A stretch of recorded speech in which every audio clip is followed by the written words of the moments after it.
I'm going to start with this question, quote, what is a 21st century school? And I think that to even approach that question, essentially what we're talking about, we can't really address this question until we talk about our kids.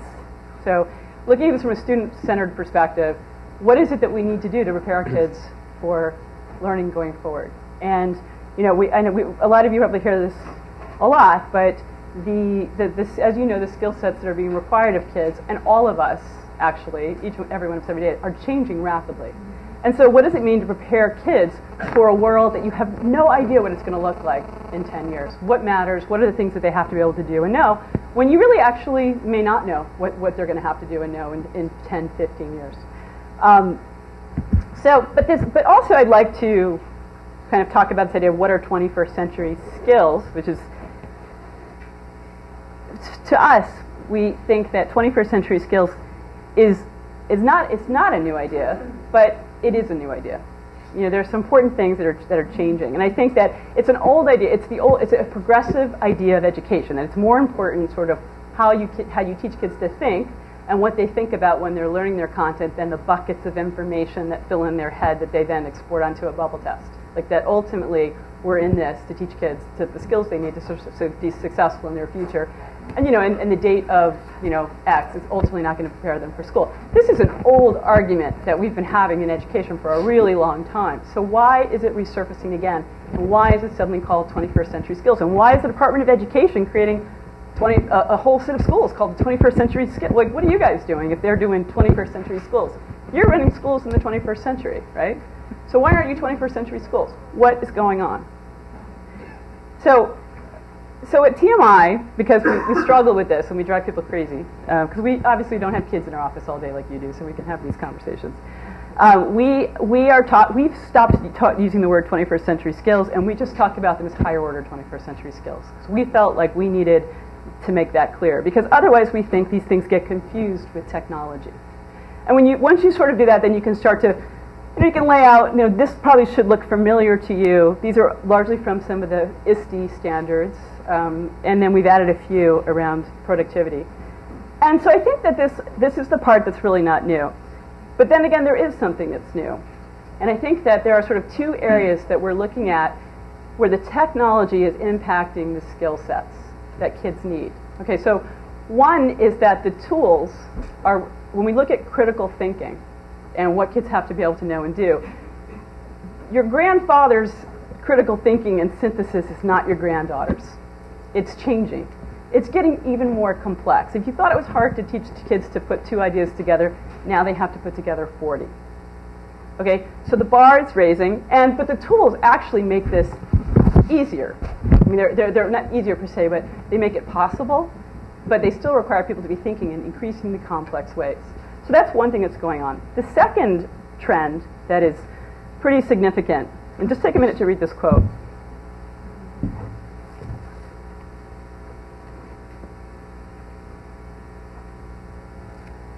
So I feel like I've been hearing about this for a while, and then I was looking at this data about this idea between, if we could go back, first of all, this is sort of, I had heard, technology is automating jobs, low-skill jobs. I think the thing that really struck me was it wasn't low-skill that they were talking about. They were talking about routine jobs. And I was like, well, what's a routine job? Does anybody have a definition for a routine job versus a non-routine job? I know that a teacher is not a routine job. Filing papers. Filing papers is a fairly routine job. Other things that might be routine? Making coffee is pretty routine. Per session data entry. Per session data entry. Okay, so let's extend that into bookkeeping. How about like guys that used to make a lot of money, like stockbrokers? Okay, so there's like a whole bunch of people that had some pretty routine, reasonably well-paying jobs that have been eliminated. So let's just take a look at the data, and if we go to the next slide. Let's take a look at what's happened to what we call, this is not just routine jobs, this is routine cognitive jobs. These are white-collar jobs. But once you can figure out what is going to happen, the job is gone. So that means that, and actually, let's move to the next. I want to show you non-routine creative analytical. I don't think that's surprising, right? And let's look at the next one. This is something called complex communication. So if does anyone here use Twitter? Yeah, of course, Lisa. I use it too, and it took me a while to figure it out. Believe me, this is complex communication. The requirements of today is that you can actually compile and communicate with hundreds of people and synthesize ideas from these brilliant people out there that are all doing the same thing that you're doing. And so and how do you get your ideas out there in this complex world, right? So these are some trends I think we have to start to pay attention to.